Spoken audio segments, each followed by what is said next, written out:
I want you to understand something before I tell you any of this. I am not a man who scares easily. I grew up in rural Montana. I hunted with my father before I could read. I've skinned deer in the dark, tracked elk through mountain snow at 3 in the morning, and I once spent 4 days alone in the backcountry after a broken ankle left me stranded. I know what wilderness sounds like. I know what it feels like when you're the most dangerous thing in the woods. That stopped being true on November 14th. My name is Marcus Hale, 38 years old. Former structural engineer. Formerly married. Formerly a lot of things. The divorce was finalized in September. The firm let me go in October. It said budget cuts, they said, though everyone knew what it really was. When you stop showing up mentally, people notice. When you stop showing up physically, they just make it official. By the first week of November, I had a storage unit, a truck, and a cabin in the Alaskan interior that I hadn't visited since my uncle left it to me 6 years ago. I figured if I was going to fall apart, I might as well do it somewhere beautiful. The drive up was 17 hours from Anchorage. The last 4 on roads that barely qualified as roads. When I finally pulled up to the cabin, the sun was already setting at 2 in the afternoon the way it does up there in November. Like the sky just gives up. The cabin was smaller than I remembered. 1 main room, a loft, a wood stove, no internet, a hand pump well out back that would freeze solid by December. There was a propane generator for emergencies, enough canned food to last 3 months, and firewood stacked 6 feet high along the south wall. I stood there in the blue-gray dusk and breathed the cold air in until my lungs burned. For the first time in months, I felt something close to peace. I should have driven back to Anchorage right then. The first week was exactly what I needed. I chopped wood. I read. I slept for 10 hours a night without dreaming. I went 2 full days without thinking about the divorce or the job or the version of myself I'd left behind in Seattle. The nearest neighbor, a trapper named Earl Briggs, lived about 4 miles east. He'd stopped by on day 2 to introduce himself, left a frozen Arctic char on the porch, and told me to fire 2 shots in the air if I ever needed him. He also said something I didn't think much of at the time. He said, "The nights up here have been strange lately. You keep your door locked." I laughed. I told him I would. I didn't ask him what he meant by strange. I wish I had. It was day 3 when I first noticed the tracks. I'd gone out just after first light to check the wood pile and refill the water from the hand pump out back. The snow from the night before had left everything clean and flat and white, untouched, except for one stretch along the tree line, about 40 feet from the cabin's back wall. At first I thought, a wolf. The tracks were roughly the right size, but the spacing was wrong. Far too far apart for an animal moving on 4 legs. And the shape of the prints. I crouched down and looked at them for a long time. 3 toes. Long, deep impressions at the tip of each one, like something with nails or claws. But the stride was upright, like something that walked on 2 legs. I told myself it was nothing. Bears occasionally walk bipedal, I knew that. And black bears were rare up here in November. Spitzrow, most of them already deep in their dens, but not impossible. I took a photo on my phone, studied it that night by the fire. The more I looked at it, the less it looked like a bear. I put my phone face down on the table and stoked the fire higher than I needed to. Outside, the wind had gone completely still. And that's when I noticed it. the sound the wilderness makes when something in it has gone quiet on purpose. There's a difference between silence and stillness. When you're deep enough in the Alaskan wilderness, there is always sound. Wind, trees settling, the distant percussion of ice shifting on a frozen creek, small animals under the snow. It is never ever completely quiet. Except that night it was. Total silence. Absolute. The kind of quiet that sits on your chest. I stood at the window for 20 minutes, staring into the dark between the trees. The propane lantern threw a weak circle of yellow light, maybe 15 feet out. Beyond that, nothing. Nothing I could see anyway. I told myself I was being paranoid. That grief and isolation do things to the mind.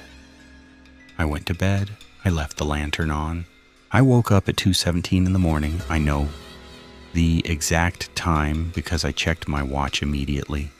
Something I never do. Something made me reach for it before my eyes were even fully open.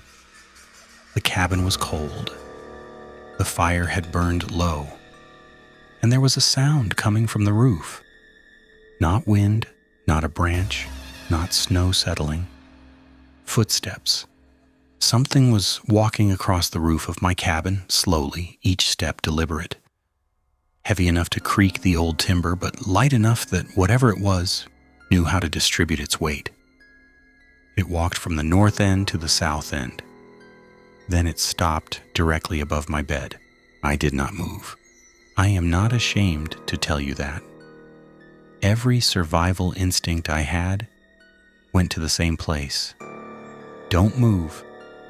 Don't make a sound. Do not let it know you're awake.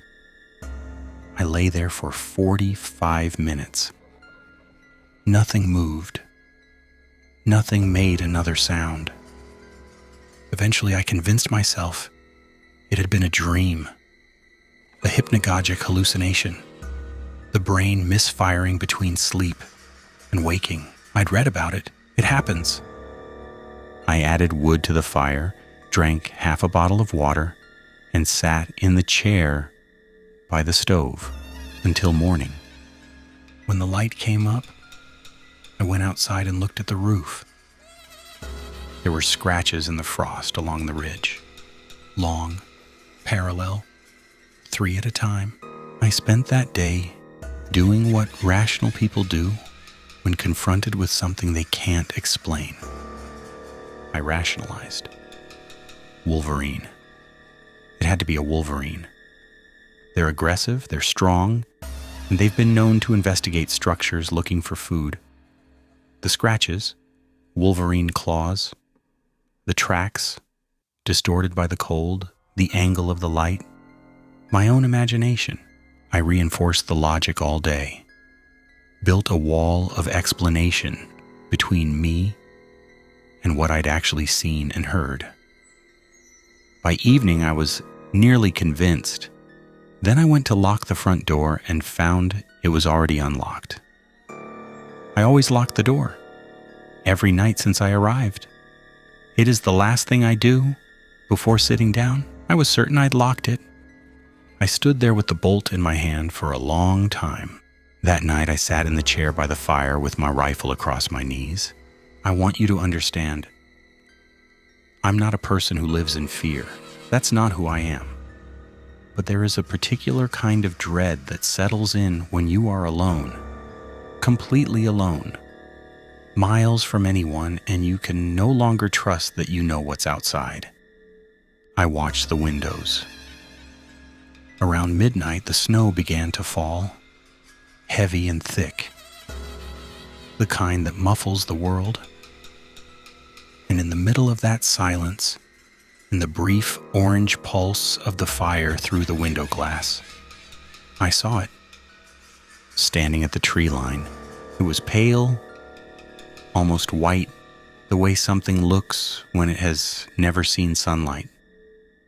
Tall, impossibly tall, too tall to be human, but shaped like one, hunched slightly, arms hanging too low, head tilted at an angle that reminded me of a dog, hearing a sound just outside human hearing. It was looking directly at me, not at the cabin, not at the window, at me.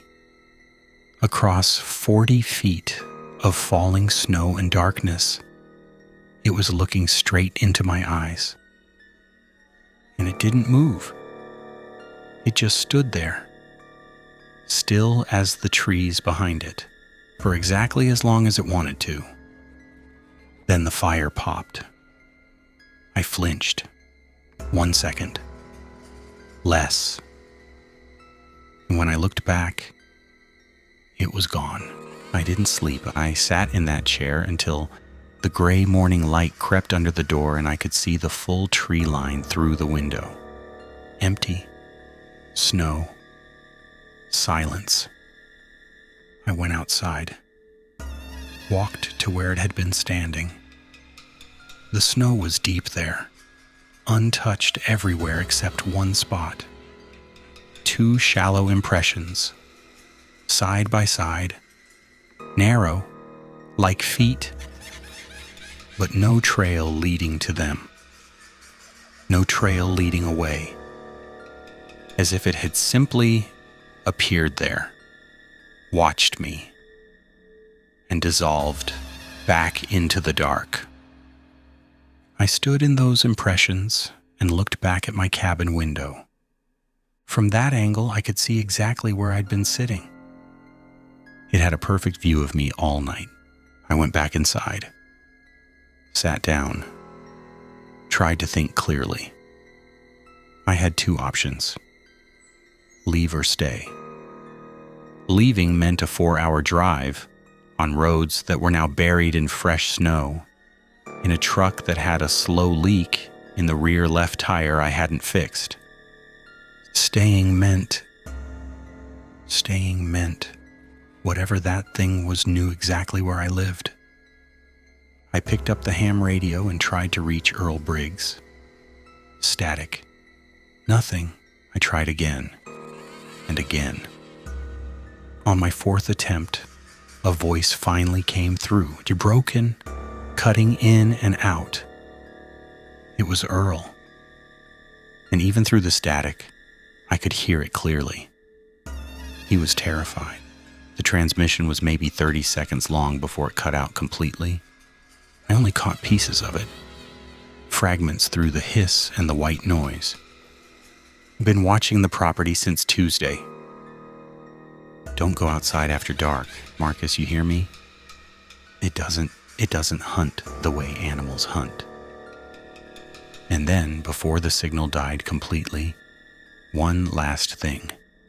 3 words I've been turning over in my mind ever since. 3 words that made the floor feel like it dropped 6 inches.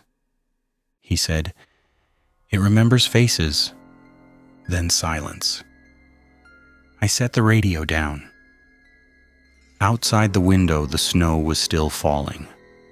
And somewhere out past the tree line, in the dark spaces between the pines, I had the overwhelming bone-deep certainty that it was already walking back.